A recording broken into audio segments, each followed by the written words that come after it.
Great. Thank you, Claudia.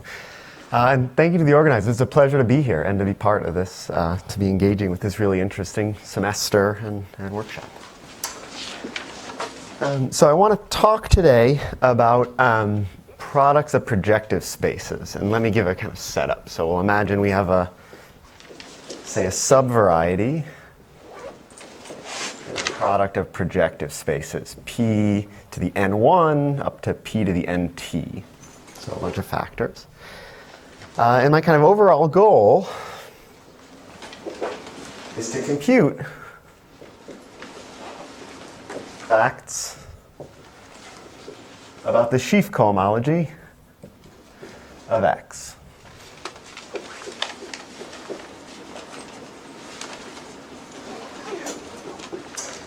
So I'll tighten the focus in a moment and say a little more about the kinds of things I want to compute in this situation. But what I'm going to do today is talk about two new results, give a kind of flavor of two new results that provide answers to this question. And what I find most interesting about them is they show that it has a very different flavor than the corresponding questions for projective space itself. So kind of new phenomena and new challenges arise when you try to move from the case of a single factor projective space to this kind of multi-factor situation. All right. So let me start by setting things up over projective space itself and reviewing some of that situation. And please, if I write too low or the marker gets too dull or something, just... Get a new marker already. Get a new marker already. That's what I was wondering. All right. So let's get rid of, we'll just throw it out. Get a brand new marker. All right. All right, so let's start over Pn. So we'll start with the case for Pn. And I should say I'm going to be over an arbitrary field here. The field is going to play no role in anything I say. So I'll let S be the polynomial ring in n plus 1 variables with the standard grading. So the degree of x sub I is 1 for all I. Of course, this is the coordinate ring for projective space, and there's a well-known correspondence between algebraic objects on the coordinate ring and geometric objects for projective space. So if you have a subvariety of projective space that corresponds to an ideal in the polynomial ring, a graded ideal in the polynomial ring, and so on. If you have a coherent sheaf on Pn, that corresponds to a graded module. M is a finitely generated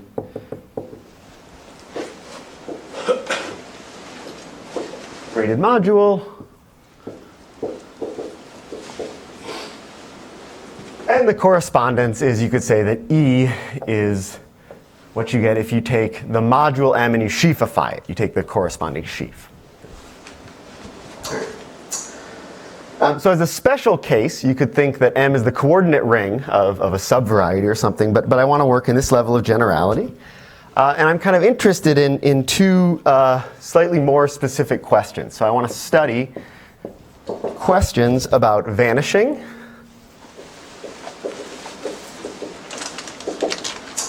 so for what integers can we say that the sheaf cohomology groups E twisted by A is 0? Okay, and of course I should be greater than 0. So for what values of A did the kind of higher cohomology groups vanish? That's one sort of question I'm interested in. And the second is just a more precise, or version of this, which is in full generality, what is the dimension of these sheaf cohomology groups? Can you actually compute them on the nose when they don't vanish? And for projective space, I'll review a little bit how kind of answering these two questions about vanishing and computation, amounts to a discussion of how should you represent your sheaf as kind of an object in say, Macaulay 2, right? If you want to put it into Macaulay 2, what's the best way to do it? And there are a few different approaches to representing, putting an object into Macaulay 2, or to representing a sheaf explicitly. And those have different advantages and disadvantages. And I want to review those a little bit, because that'll be the foundation for what follows. So the first approach is to take a minimal free resolution.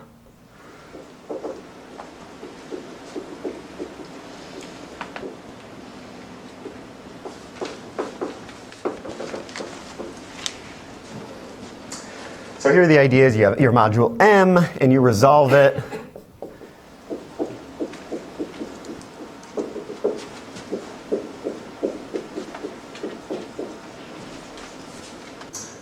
And each Fi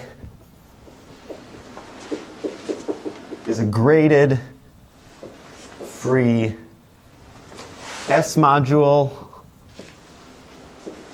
in particular. So, I mean, this is a very common technique, and it's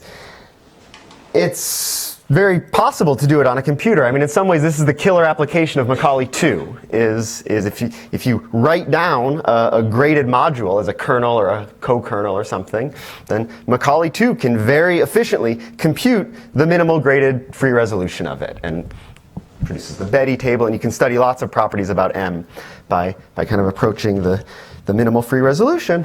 And this representation is good for, actually maybe I'll squeeze it in down here, it's just one line. I mean, it's good for far too many things to list. I mean, minimal free resolutions are good for detecting if a module is Cohen-Macaulay. They're good for computing the depth of the module. You can compute the Hilbert function, the Hilbert polynomial.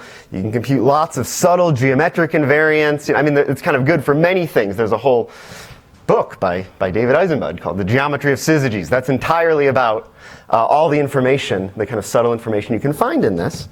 But for the purposes of today, I want to focus on one aspect of it, which is it's good for kind of sharp vanishing questions. So if you want to know the range of values A for which you get the Sheaf cohomology groups to vanish, the minimal free resolution of the module really tells you that, and it tells you that on the nose, and it's encoded by an invariant known as Castelnuovo-Mumford regularity. And I'll return to this later on and discuss it in more detail. But for now, that's kind of the point. If you have the minimal free resolution, you get a really great answer to this question. You get kind of a perfect answer to this question. So that's one approach. So there's a second approach, which you don't think of that often. At least I don't think most people do. Which is I'll take a resolution up to irrelevant homology.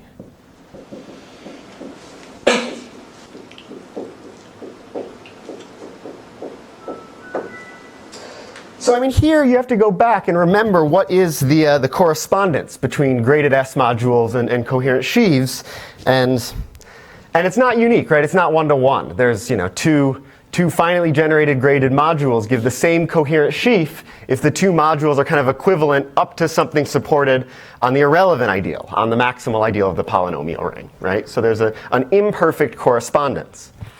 So in other words, instead of resolving a module M, I could choose kind of a different module, a truncation of M or something like that, and look at the minimal free resolution of that. So for instance, if you have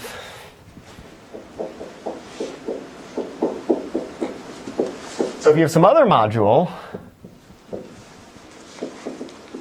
and if you have a map between two modules like this that yields an isomorphism in high degrees, then M prime and M give the same sheaves, and so you could consider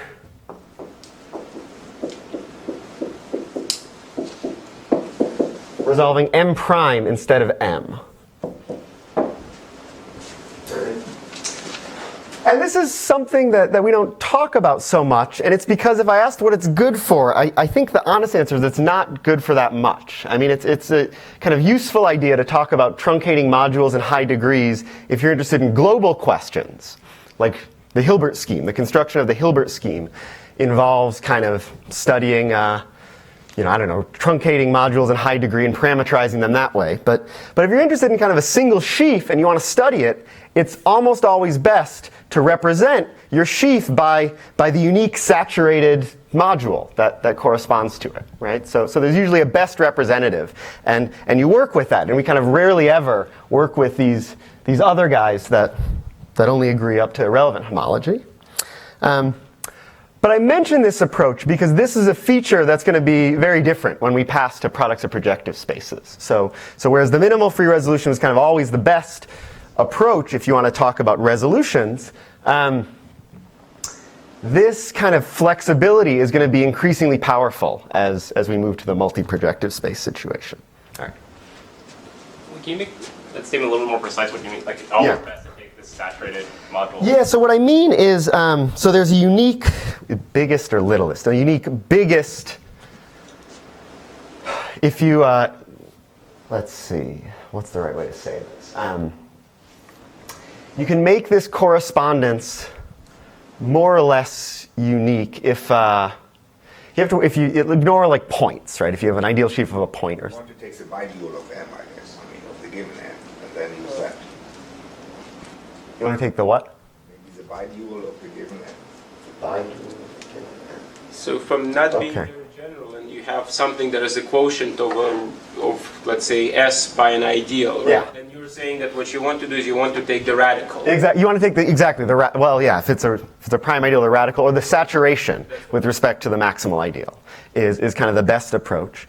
So yeah, if you're talking about a variety, right? If you're talking about an ideal, the models are you have kind of a single saturated ideal, or you can take like I and you can tack on, I don't know, like powers of the maximal ideal.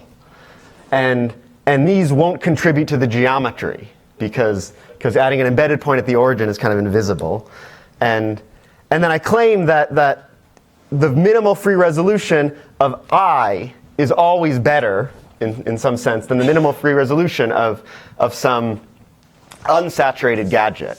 And that kind of follows from the Auslander-Buchsbaum theorem. It's always has the minimal free resolution of I is always shorter. It has less terms in it than if you do this. If you tack on a kind of irrelevant component. The Betty numbers are always smaller. I mean, it's kind of always better. I guess I was asking more from like a computational point of view, like in Macaulay too. Like, is it always the case that I never want to consider a non-saturated? I mean, heuristically, I think yes. I don't know a strong statement along those lines. But the Betty numbers, in practice, if you pass from I to this, the Betty numbers explode. They get much larger, and you're computing much, they're just much bigger things. But I don't know, actually. I mean, that's a question for Mike. Is it ever more efficient to compute a linear truncation than the original thing? I've never found it to be the case. Yeah. But you might not have access to I itself. You might just have set theoretic defining. That's right. Of the variety, and you don't have the option to give the prime ideal, for instance. Yeah, that's right. I mean, it's, there's, I mean, I'm not saying there's no, I mean, there are some uses for working with this. I mean, you get linear resolutions in this way. I mean, there are some things that are kind of useful from this perspective. But for computational questions, I think if you're able to write down the kind of prime ideal or the saturated object, the reduced object, I know of no examples where a computation is quicker or more efficient if you kind of add noise, right? And yeah. The word here is if. Sometimes saturation would be the bottleneck of your computation. Yeah. No, I mean that is a key word, right? But all right. Let me talk about a third approach, which has a very different flavor than these two.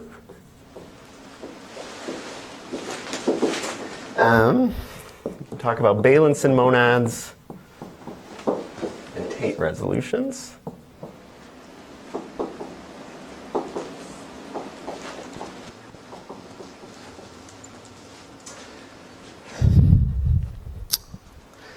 So to set this up, I want to let omega 1 be the cotangent bundle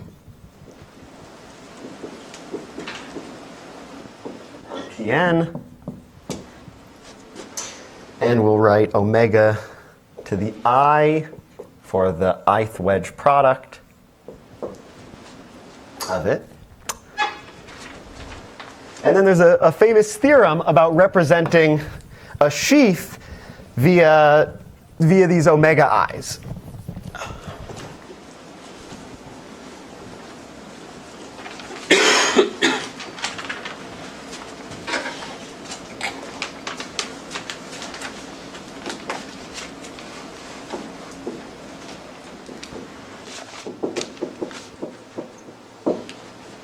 So I'm not sure all the names that I should actually attach to this, but I'll attach the ones who I know are relevant. So I may be missing some.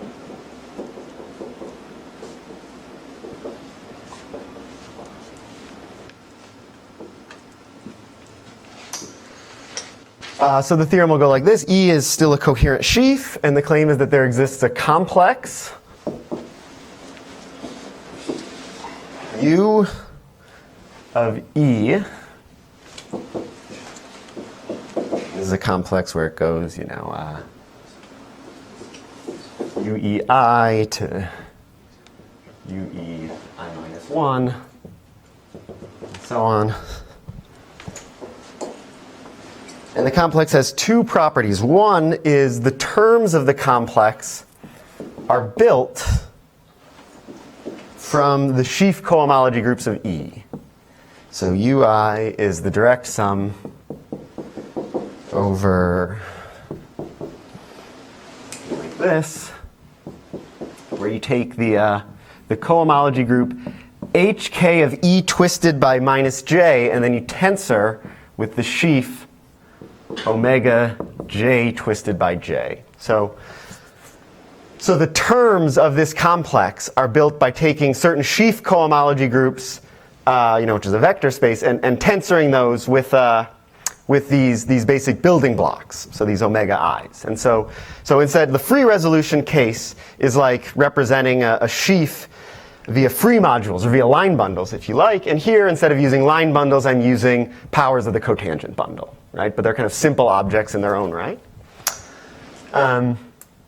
And so the complex is built out of sheaf cohomology and these omega i's, and it's a resolution in some sense of the sheaf. So it's a monad for the sheaf is the more precise way to say it, which means that if you look at the cohomology of the complex, so the ith cohomology sheaf of the complex, this is E itself when I is 0, and 0 when I is non-zero. So you get this complex, it's got finitely many terms in it, and if you look at the homology at degree 0, you get your sheaf back, and it's kind of built up out of these simple objects. And it's a little more complicated than the other approaches, but it is very implementable in Macaulay too. So a bit about the history. This kind of began with the theorem of Bailenson in 78, where he proved a variant of this, but I believe he had it instead of a complex, it was a spectral sequence that converged with these properties. And then Ancona and Ottaviani was the first place, at least that I'm aware, where it was shown that spectral sequence actually, the maps in the spectral sequence lift to give it as a complex. And then that same fact was proven by Eisenbud, Floistad, Schreier via a very explicit approach that involves passage to computations over an exterior algebra. And they proved the same theorem. And the Eisenbud, Floistad, Schreier one is really effective for putting this into Macaulay too. So you avoid a spectral sequence computation entirely. They kind of have a way to do a computation over an exterior algebra and produce this representative of our sheaf, kind of the same way you could produce, a minimal free resolution of your sheaf, right? So you can very explicitly get your representative for your sheaf, and this is good for computation. So this is good for the kind of computation question. What is HI, PNEA in general? And so I'll dive into this in more detail later on when we get to the sequel and see what happens in the products of projective spaces. But the kind of overview I wanted to give was again, we have these minimal free resolutions, which are great for the vanishing questions, and we have these kind of Bailenson monads, and then Tate resolutions on this side, which are good for the more detailed question of actually computing the sheaf cohomology in general.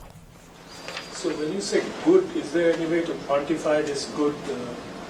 I mean, so there's you could talk about the complexity of the algorithm for computing these things, I think. And I mean, there are different algorithms for computing sheaf cohomology groups in general. And my understanding is there are two, and it's not clear which is kind of faster in all cases, or maybe some are faster in some and some are faster in the other. But one of them arises from this circle of ideas and is kind of certainly the fastest in many examples. So it's kind of good for, when I mean it's good for computing these, I mean primarily what I mean is computationally. If you actually wanted to compute sheaf cohomology groups of a given sheaf, it's often the most effective algorithm kind of derives from this circle of ideas.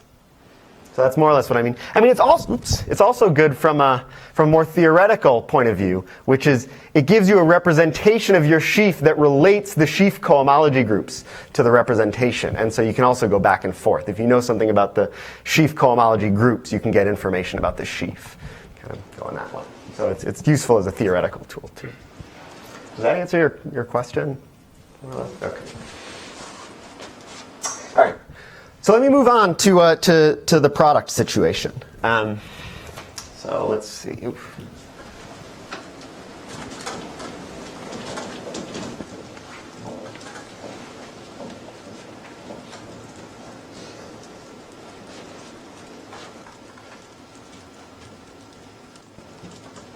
Actually, Yeah, please. So is this a recipe for computing these cohomology groups, in which case there has to be some other way of constructing U of E? Yes. But you're just not telling And I us. haven't told it to you yet. And I will tell you it's a bit complicated. There's just a little involved. So this circle of ideas is kind of what I'm saying, to sweep it under the rug a bit, leads to algorithms for computing these in general.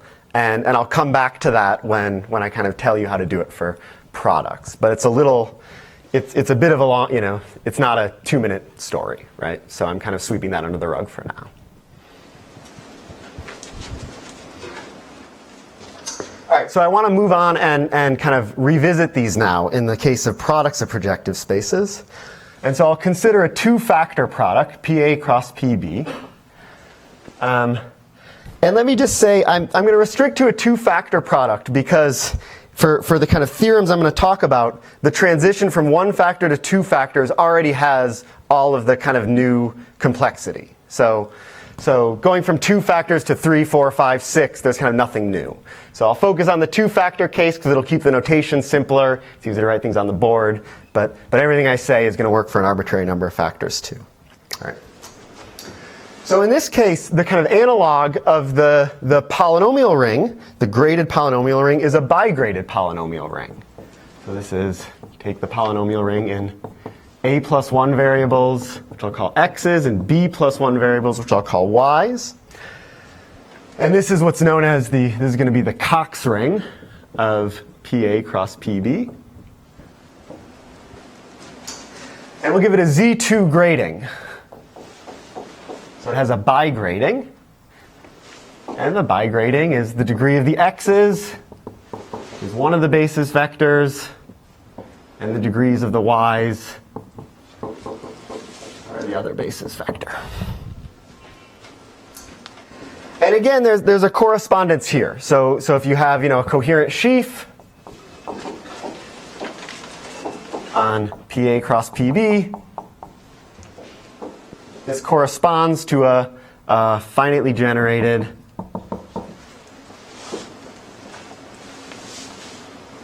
bigraded S module.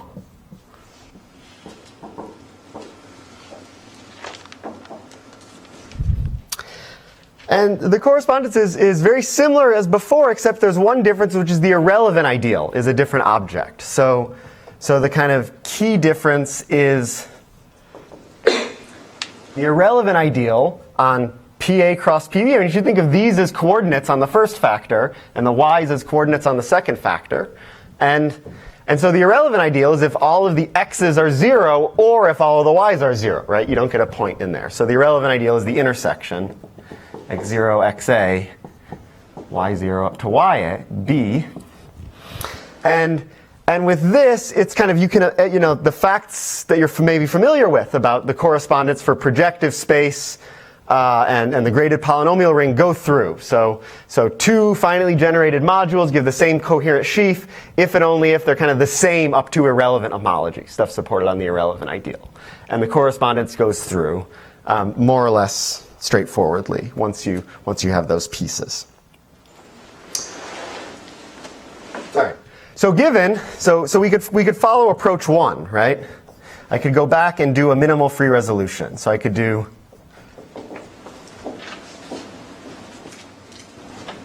M, I could compute the resolution of M.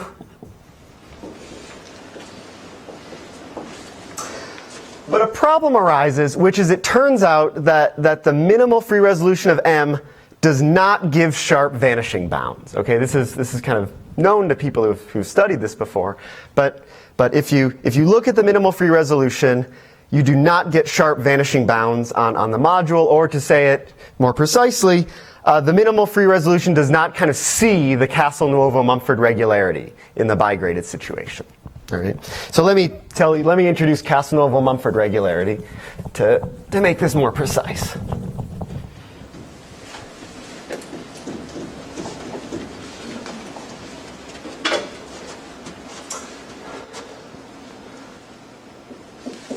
So on Pn, a sheaf E is M regular if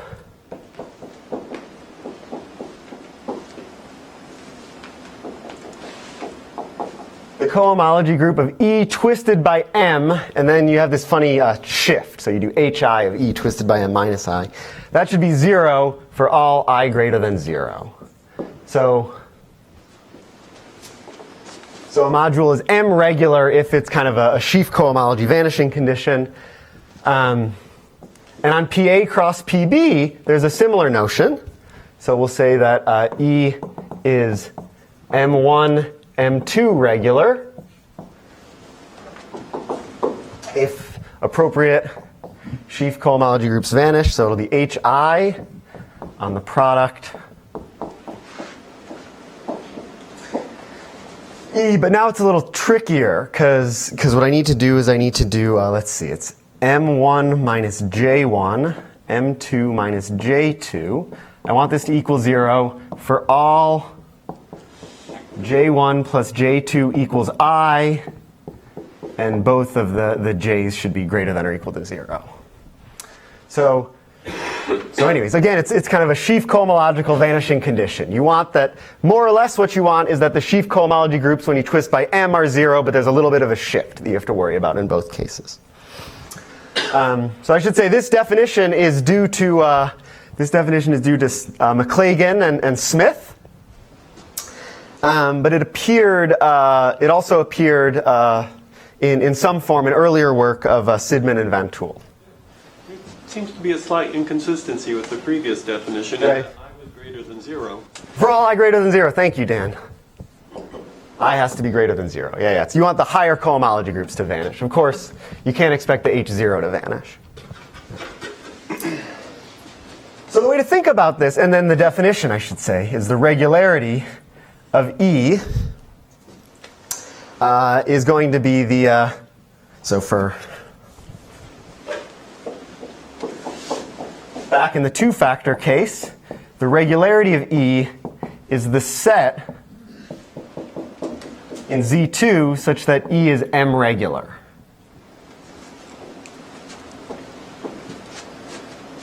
So the picture you should have in mind is that if I give you a sheaf E,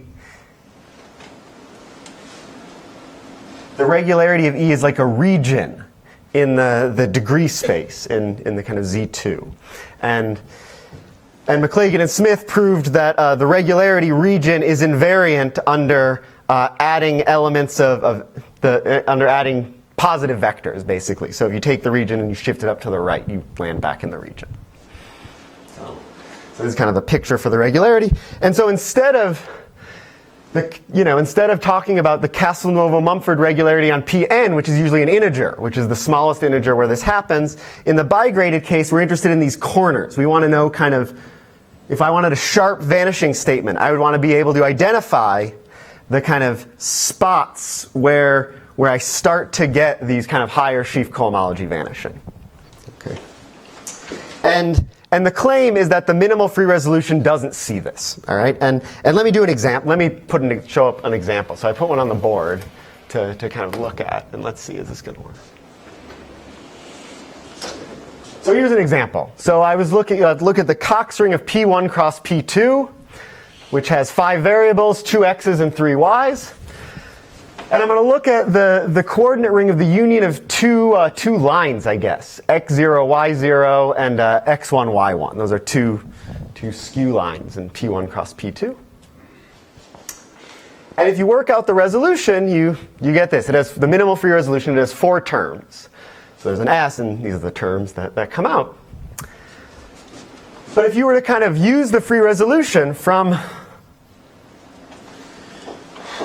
the resolution, you can get a guess of what the regularity should be. And your guess would look like this. It would look like that the regularity region would start in corner 1, 1 and kind of work all the way out. But there's actually more to it. So it turns out that, and wait, let me see, which way is it? It turns out that 0, 1 should actually be in the regularity region as well. So if you look at the free resolution and you kind of unravel these twists, which takes a little bit of work, but if you unravel the twists, what you would see from the minimal free resolution is that anything in here is a regularity point for the sheaf, but really you're missing a whole line. It's kind of, you aren't getting a sharp bound. You're getting the wrong region if you look at the minimal free resolution. And so it turns out that that's because the minimal free resolution contains lots of information that is irrelevant to the vanishing question, to the sheaf cohomology vanishing question. And we can already see it in this example. So I want to kind of pinpoint something interesting in this example. So I highlighted these red terms. And if you imagine these red terms, there's like a quotient complex with this 1, 2, 1 as the free modules, and the maps are given by the matrices I identified. And that's a Kazul complex on 2 variables, on the x0 and the x1. And remember, x0 and x1 defines the empty set in my variety, right? So in other words, this quotient complex, this kind of red quotient complex, is irrelevant, both in the kind of irrelevant ideal sense, but also in the sense of if you wanted to understand the sheaf that you're resolving, you could literally delete these terms and you would still have a resolution of the sheaf. What you would have is what we talked about in approach 2, which is a resolution of something which only agrees up to irrelevant homology. And so when you move to the multi-factor case, it turns out that you can use these kind of alternate free resolutions that are only correct up to irrelevant homology and get much better results. So what happens if we just re-embed PA cross PB by the Segre and then look at the resolution in that larger projective space? So what you get is basically the resolution along the diagonal, right? The only twists you would ever see are twists where they're both the same, right? So you get sharp vanishing results about the kind of diagonal, but not about the kind of corner. So in particular, you'd never see this, right? You'd see, oh, the regularity is 1, right? Because you'd be in the diagonal, but you wouldn't see that this kind of 1, 0, the unbalanced ones were there. Right? And you could imagine doing Segre Veroneses and getting different rational lines, but if you want to do everything all at once, you want to work over the Cox ring.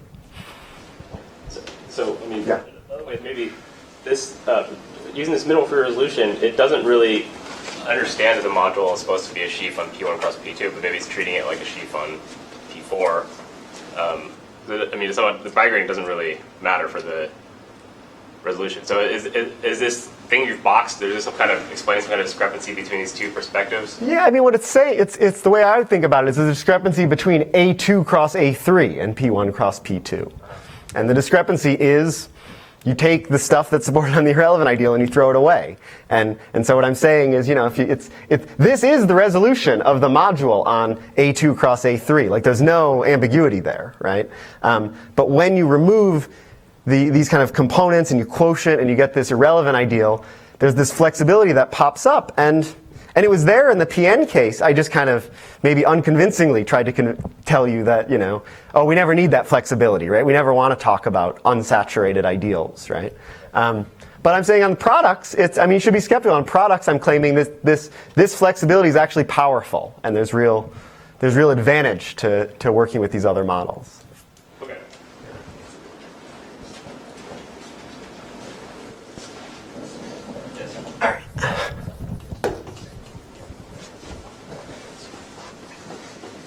So let me give a theorem that kind of captures what we see in this example. So the definition is we'll let F bullet be a free, complex, bigraded S modules. And we'll let M be a degree. And we define WMF bullet as the subcomplex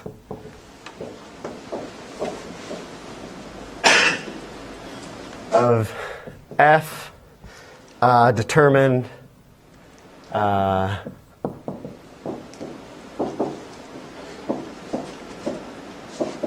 selecting the terms generated in degrees less than or equal to M1 plus A, M2 plus B. So the idea here is if I wanted to get the black subcomplex, if I wanted to remove the red subcomplex, this would be the kind of resulting black complex would be, let me see if I can get this right. This would be W sub 10 or 01 of F bullet. Let me see, because then I add 1 comma 2 and I erase, well, I don't know. I screwed up my indexing earlier. But this is this complex is obtained, let's see, we delete everything that has a 2 in the second coordinate. So this is something like W sub, am I getting this wrong? It's like W1 negative 1 of F bullet, I guess, is the right answer. But so you're picking a degree and you're deleting everything that's of too high degree. That's the construction. And the theorem, and this is joint work with Christine Burkish, Zamaeri, and Greg Smith. And the theorem is that if M is in the regularity of E, then if you do this truncation and you take the corresponding complex of sheaves, this resolves the sheaf you were interested in. So unlike the projective case, the minimal free resolution has this redundant information in it, and you can just, if you know something about the regularity, you can just delete that and work with a kind of much smaller complex. And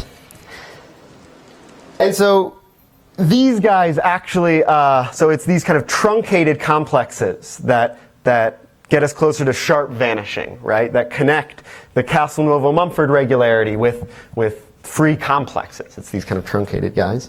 And the benefit of working with these truncated guys can be pretty dramatic. You can really, they're much smaller in practice. And so I wanted to do an example to show kind of how this actually looks, because I think that there's some real potential for, let's see, I want to do picture unmute. Let me start. for these sorts of ideas to help us compute regularity and sheaf, some related things.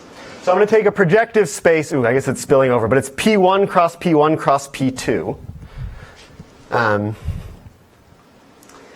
And I'm going to take an ideal of 6 general points on here.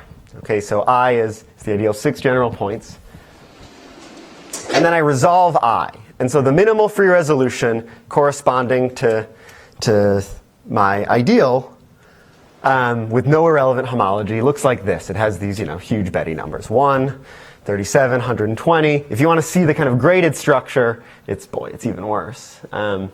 So this encodes the graded structure. So this says there are 24 generators of a certain degree in F2 and so on, right? I mean, there's just tons, 30 generators of some other degree, right? There's just tons and tons of generators and tons of degrees.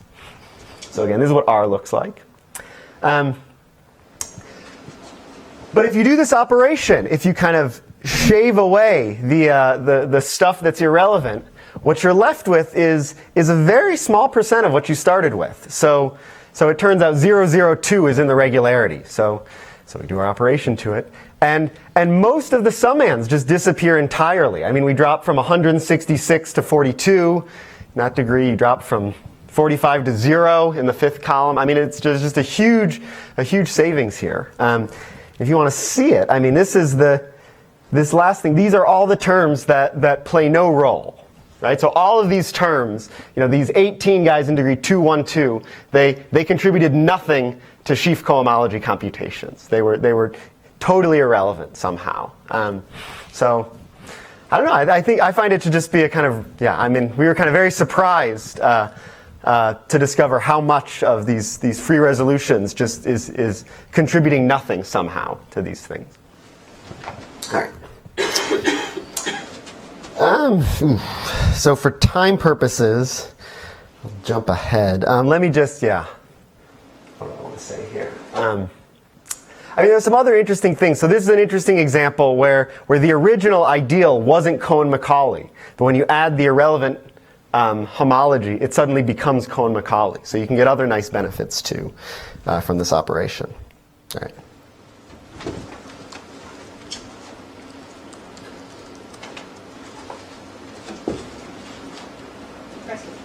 I pressed it twice. Okay, there we go.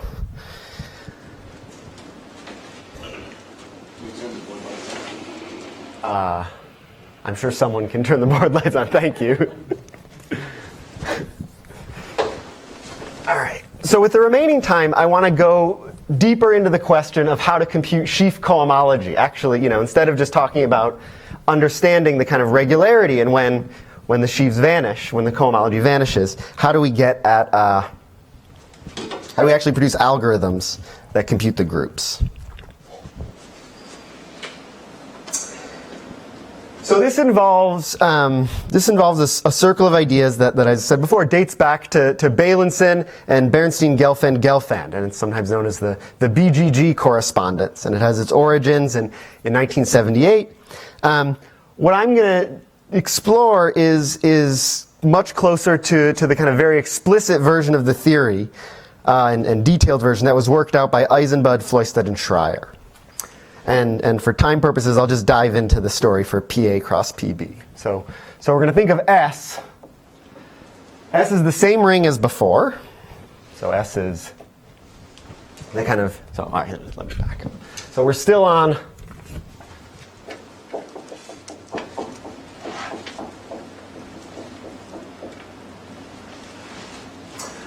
and I have this polynomial ring S in x variables and y variables, which I want to think of as the symmetric algebra on a vector space V.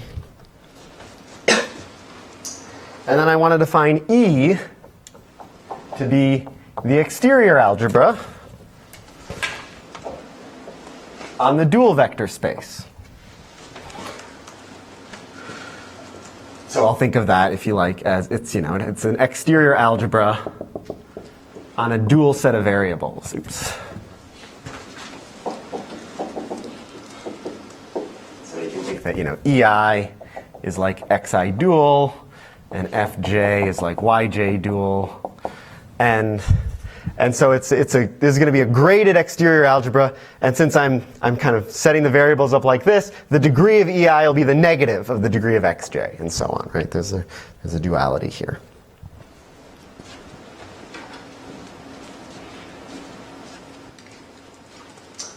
So given a bigraded module M,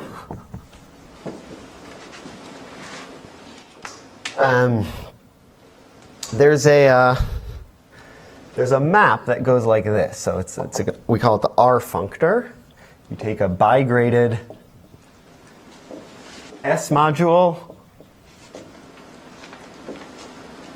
and you get a free complex of E modules,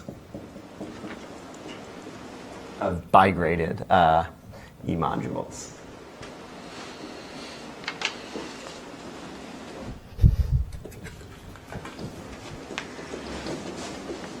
And it's a very explicit construction. So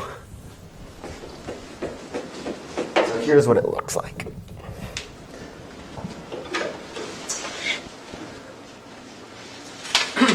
So if your module M is bigraded, it has a natural decomposition as a direct sum of vector spaces over J1, J2 in Z2, M sub J1, J2. Definition of a bigraded module. And so what R of M is going to look like is a complex where the ith term is the direct sum over bidegrees that add up to I.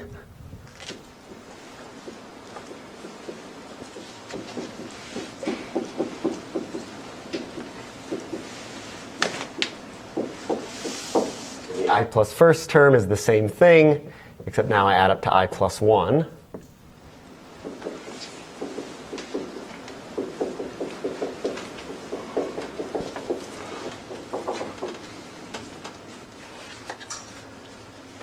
And so it's a free module where the ranks of the graded pieces are encoded by the bigraded Hilbert function of M, right? Each of these is just a K vector space. And so the kind of rank of the, with the rank of a certain free module is being encoded by the bigraded Hilbert function of M. And the differential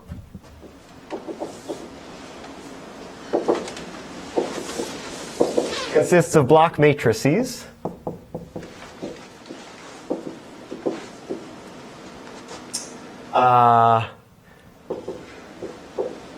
Given by the following map. So I take these block matrices. The part that comes out of the M1, M2 piece is the map that looks like this. I take the M1, M2 piece,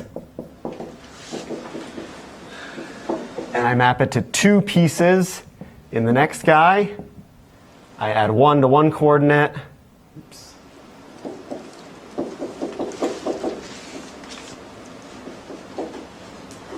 And I add 1 to the other coordinate.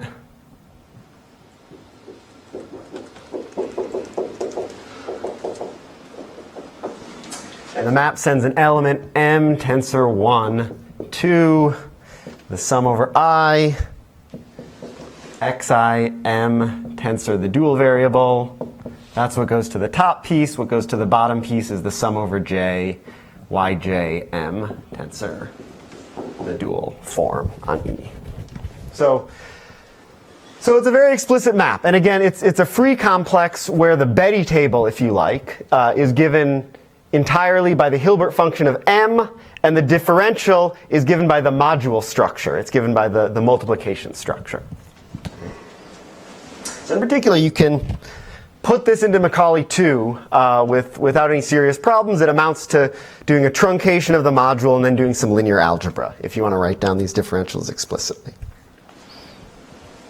All right. Now, I mean, I claim that this is a complex and so on, so you have to check that the differential squares to 0, and I won't do any of that.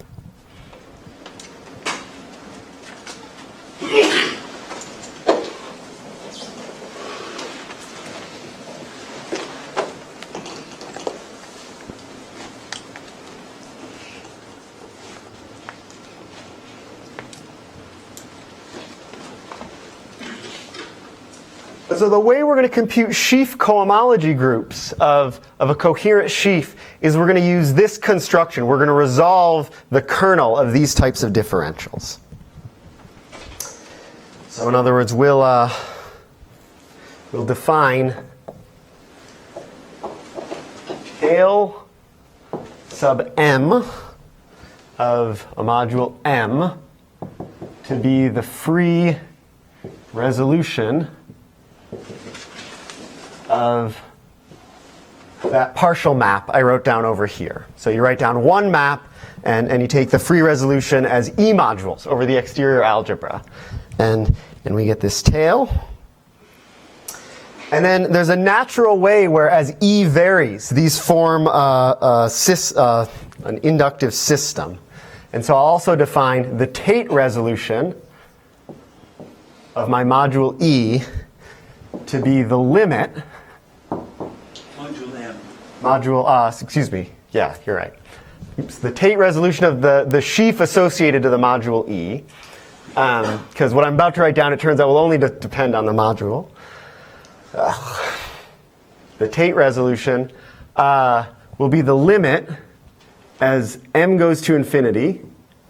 And there's a limit prime, I'll say what that is in a minute, of these tails.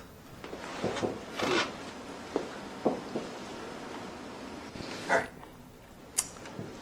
I need to introduce a shift. And by limit prime, there's some sort of, you want to restrict to elements of bounded degrees in the limit. So there's some sort of restricted limit you take. All right. But so the idea here is you can write down this differential explicitly and then you can resolve it. And if you let the kind of m1, m2 run off to infinity, you get a maps among the corresponding tails, among the free resolutions. And if you patch those together, you get this global object, which is called the Tate resolution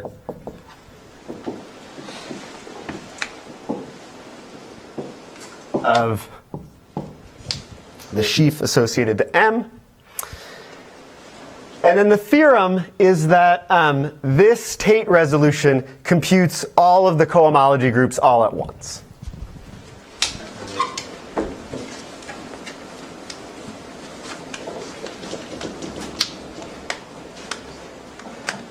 So there's a similar theorem over a single projective space, but I'll just state the theorem for products. And the theorem is joint with Eisenbud and Schreier.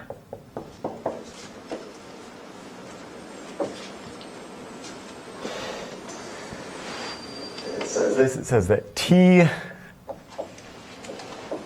this complex is an everywhere exact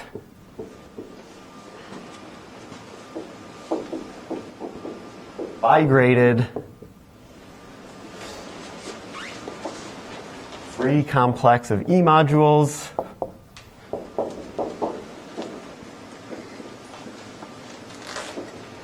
these Betty numbers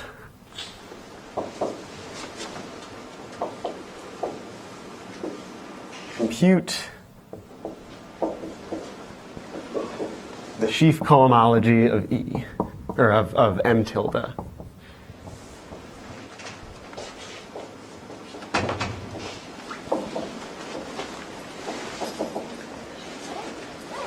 So there's a formula that relates them. So if you look at the ith term in the Tate resolution, oops, switch notation. Look at the ith term in the Tate resolution. What you get is the direct sum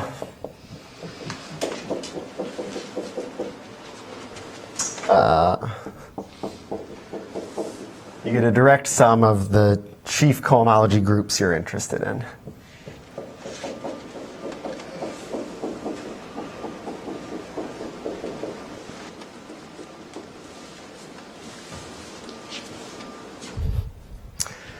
All right, so in other words, if you want to understand the sheaf cohomology groups, if you want to compute them, it amounts to understanding and computing this Tate resolution. That's really the upshot. And this is something which is happening over the exterior algebra. And for time purposes, I'm going to have to jump ahead a bit. Let me see.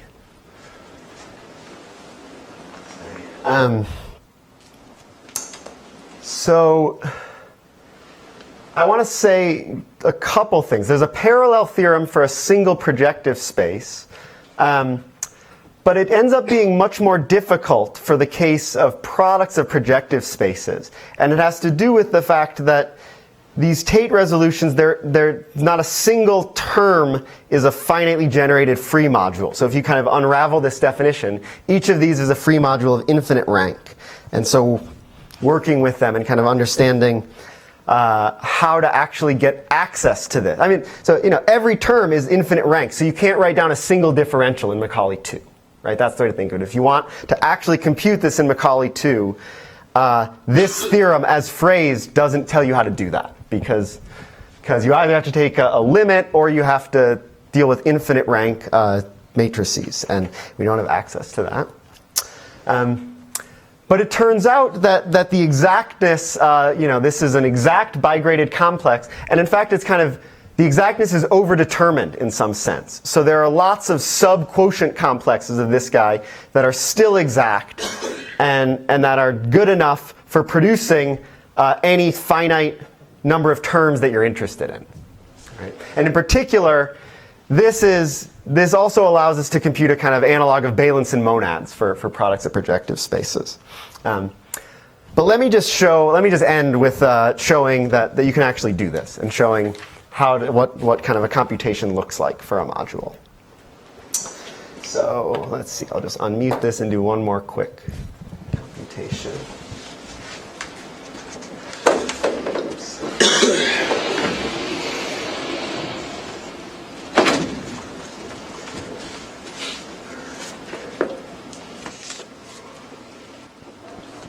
I'm going to give that other door another push. Yeah, thank you, David. Oh, the other one, thank you. So let's see. So I'm going to take P1 cross P2 this time, and I'm going to compute the sheaf cohomology of the structure sheaf. So I'll compute it in the range -2, -4, up to +2, +4. And so first of all, you can compute any kind of finite portion of the Tate resolution. So this is the Betty table of the Tate resolution, where because it's hard to display bigradings, the bigrading has been collapsed. So, but you can see there's kind of these high rank terms. And if you want to see the cohomology table, there it is. So here's the sheaf cohomology of O on P1 cross P2, which is kind of these what's it called, products. So there's the P1 factor and the P2 factor, and you get this kind of Kunith formula, this multiplication formula. And here's just another example where we do like a rank 8 vector bundle on P1 cross P2.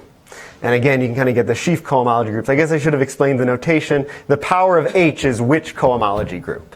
So here you're seeing kind of H1 cohomology groups and H3 cohomology groups and H2s and H0s and so on. So anyways, we've got it up and running, and I think it's even online at this point on Frank's website. So, all right. Anyways, I'll stop here.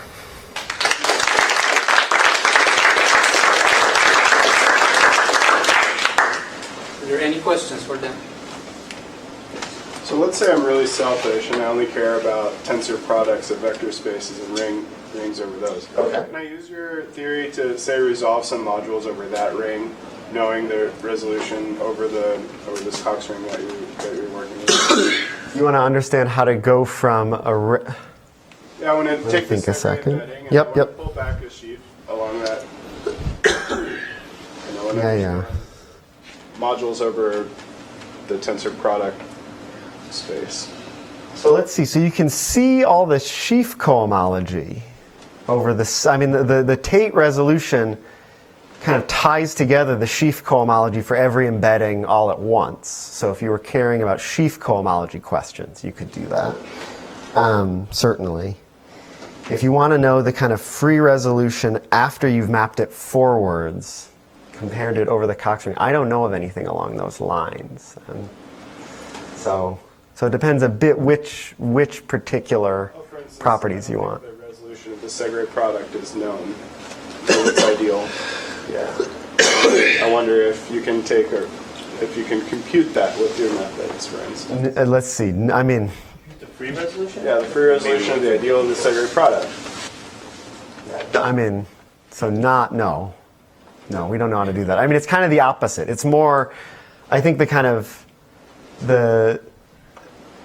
approach is more effective for computing things mapped into products of projective spaces, right? What should the resolution look like as a subvariety?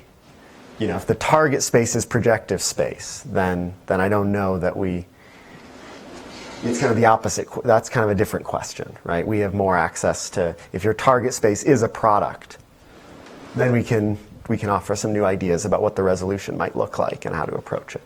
Does that distinction make sense? Well, I think in this case, if you want to calculate the resolution of the Segre, you can take the synergy bundle, right? So you could take this tensor product of spaces mapping to O of 1, take the kernel, calculate sheaf cohomology of all the exterior powers, and you will get the resolution. So if you can calculate sheaf cohomology, then you can, in principle, do this. But Or local duality, I suppose, right? If you want all the X's are accessible as local cohomology, which is cohomology. So at least the rank. Oh, yeah, I see. And I think that Stephen's idea doesn't give the maps, either gives the modules. right, it will give you the tor groups, yeah, exactly. In fact, it must be the same, I think. Yes. Too. I've never thought that through. But you'll have, with those exterior powers, you're going to have lots of saturation issues like Dan was talking about.